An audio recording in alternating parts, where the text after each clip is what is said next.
There's a mistake I see made with this platform constantly, and I made it myself early on. People look at the OSKAR and the STURMVOGEL and they think hover tank, heavy, armored, built to take punishment and dish it back out. And that framing follows through into every finishing decision. The texture, the paint register, the weathering weight. And it's wrong. These machines are reconnaissance drones that grew teeth. The OSKAR started life as a light recon platform. Observe, report, withdraw. Fast, small, expendable. Nothing inside needs to be kept alive. And I want to show you something before we open this box. This is the Hasegawa Nutcracker, 1/35th scale, an early generation frontline combat unit. Unmanned, heavily armored, built for sustained engagement. It's large because it needs to be. That laser takes real power to run. This thing was designed to crack a nut, and the nut was an SAFS suit, hence the name. This is the hover tank of the Ma.K world, armored because the mission demands it, built to stay in the fight. And this is the OSKAR, 1/20th scale, the larger of the two scales sitting in my hands right now, and it's still considerably smaller than the Nutcracker hull next to it. Same world, completely different operational logic. The OSKAR was never meant to duke it out. Its job is to gather intel, then shoot and scoot. Fast. Think Reaper drone, not your grandfather's Tiger tank. That's the reference, and once you have it, every decision you make about how to finish this machine changes. Okay? Let's open the box and have a look inside. First is the top opening box. Yep, that joke never gets old for me. I love the sand gelb color of the styrene this time. It's a beautiful desert yellow color, reminiscent of BF 109 paint schemes. There's the brass parts, cables and springs are included. Photo etch for the underside vents is included. Really love that it's got all of these parts included so you don't have to go scrounging for them. The noise spotter head is attached, and that's an original Nitto molding. I love the lunar module parts that are included there, and each time I put one together I think to myself, yep, we need to power up the LEM. Included is a repop of the original Nitto tooling for Eddie Amsel, the little boy hero of the series, and we affectionately call him Eddie McMeltyface.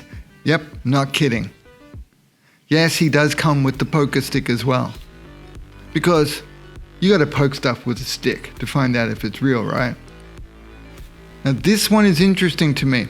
You get all of the homing missile Neue Panzerschreck type missile attachments that were not included in the other kits. Now what's fascinating to me is they are marked as a 2013 tooling, yet there are a lot of other parts in the box that show OSKAR as a 2018 tooling.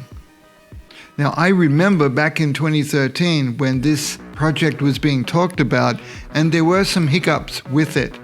I'm not going to share any inside stories there, but you can imagine there were some challenges with the Nitto tooling and getting them into a wave new modern production. Then there's the Ninja tooling from 2023 is included, the full sprue. And that's the one you need to take it from an OSKAR R6 variant to the full STURMVOGEL upgrade.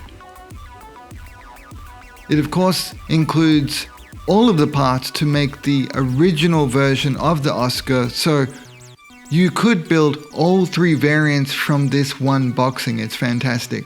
25mm cannon is included. The upper hull and lower vents tooling is a newer one from the 2018 tooling.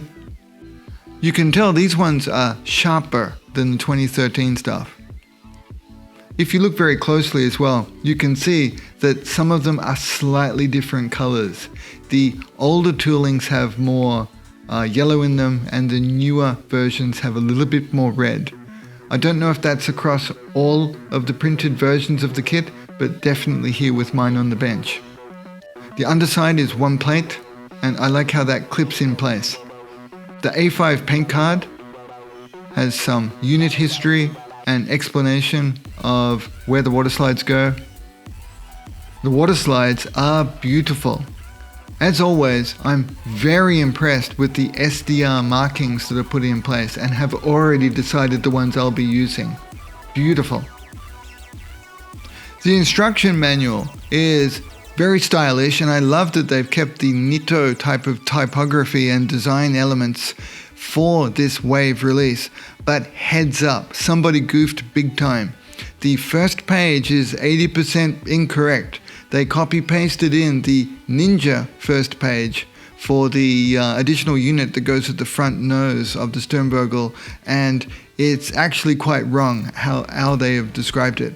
I will put the correct notes into both my build video, and it will be outlined in detail in my Workbench edition.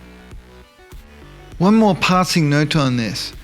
This kit really brought back my feeling of love for the genre, in that it feels like the old school Nitto releases, in that it contains everything you need in the one box.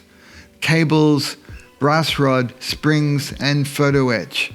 Everything required in the kit. You don't have to go looking for anything. You get the kit, open it up, and boom, you're away. Absolutely love it. The STURMVOGEL kits have already started shipping. If you picked up the whole shebang bundle, thank you. That one's gone, there's no restock. If you're still waiting on your order, it's on the way. The Workbench edition, covering both the OSKAR and STURMVOGEL combined build, is in development right now. They'll be in the store shortly, link is below. If you want to see what the books look like before you commit, there's a free studio sampler sitting there waiting for you. Go grab it. This is the first video in the build series. Paint and weathering follow. If you want to see how this platform gets finished, subscribe and you won't miss it.